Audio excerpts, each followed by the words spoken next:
How's it going, everyone? Welcome back. Just as time will not stop, neither will my uploads to YouTube. I've enjoyed what has been this process of creating a YouTube channel so far, and with time, I plan to incorporate a lot more to this channel. I see this being similar to my investments in the sense that I look into the future long term, and I could see this being a really fun journey, starting small but getting to something meaningful with time. And speaking of time, as I tend to always do on my channel, this week I'm going to discuss the importance of thinking about retirement in your 20s, and why it matters, and why I do this. Then to wrap up like we always do, I'll show the documentation of this past week's progress and the dividend growth portfolio review for this week. So it's not a secret that I'm fascinated with time and the future. I mean, it's what my entire channel is all about after all. Here on Continues to Tick, right? And in last week's video, I was able to share how and when I first got into investing. And if you're curious about that journey of things, take a listen and check it out. But in summary, the way I see being in my 20s, I see it as a period of time that I'm actively allowed and in a way almost expected to be broke, hustle hard, build from the ground up, and grow. It's a crucial but somewhat forgiving stage in life to begin building a solid and as large of a foundation for our future as we envision.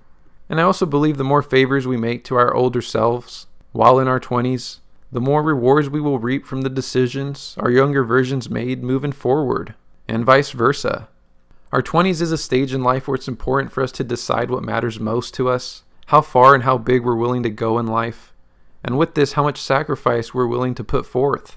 For example, not everyone wants to endure 12 years of medical school to be paid $20,000 to $30,000 a month, which is definitely a great payout. But I'll be the first to say, not me.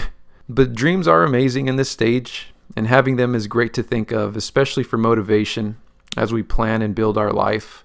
But by also being in our 20s, we soon also realize that with the consistency of time passing, our dreams and abilities only get smaller and smaller, and more focal or direct.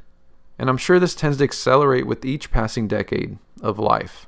So this is all in a roundabout way to say, planning for retirement in your 20s allows room for mistakes, and allows an extremely generous head start, which is a big advantage as it's attached with time, which we know is finite and cannot be redone or reused.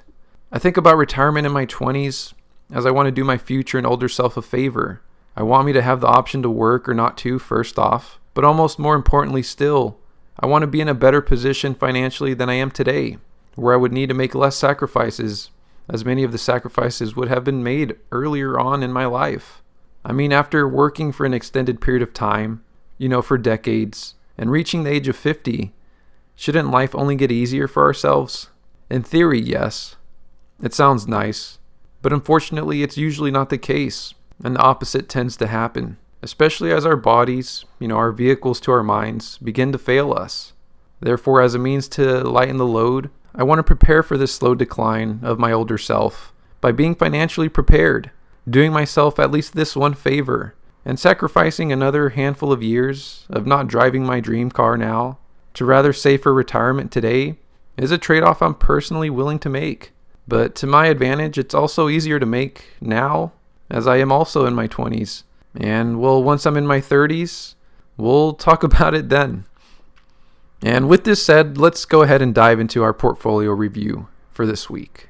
So here we are, this week in Jesse's cash flow portfolio, sitting at about $17,800, getting closer and closer to that $20,000 mark, which I'm looking forward to. Just like when we reach $10,000, I'll make a special video where I go more into depth about everything about this portfolio and kind of what it's yielding, what the returns are, what the yearly return is, and things like that. So I'm looking forward to bringing that to you guys. But here we are, sitting today at an all-time return of 20%, which is a market gain of about $1,500, and earned dividends, or should I say with earned dividends, of $166. And this all equates to a total market gain of about $1,600. So nothing too flashy, nothing too huge to brag about, but it's a return, and we're in the green. And considering I started this portfolio in the crazy year of 2020, as you can see here back on July 20th of 2020, we're actually doing fairly well. This last week in the market, it was fairly flat. Like I've said before, anything fluctuating up 1%, down 1%, or anything within there I am totally okay with. Just staying steady, staying the course. I could live with that. And it's one of the reasons why I'm investing into the boring strategy of what is a dividend growth portfolio or investing for dividends. You're investing in a lot of matured companies and they really don't fluctuate too much. And I live with that. I sleep well with that. It looks like the biggest gainers at the moment all time are coming from my financials, which is interesting to see. But I'm not a financial advisor, so I don't really like diving deep into individual stocks that I'm holding. But if you are curious, go ahead and check out the link in the description box below. There'll be a link, as you know, with M1 Finance to sharing my pie. And you could check that out and see everything that it is that I'm holding, if you're curious. As for the activity this week, we got some action. We got paid by Alliant Energy Corp about $1.50. And then also on February 16th, we got paid by Procter & Gamble, $1.96. And we also got paid by O, $2.01. So we're getting paid dividends. It's pretty nice to see. Last week, it looked like we had a $2 snowball. This week, we have a $5 snowball. And here we are on the 17th with the deposit like we always do of $500. This has been my deposit every week for quite some time now. I've tried to stay disciplined and very systematic. This is my plan of action. It's my game plan.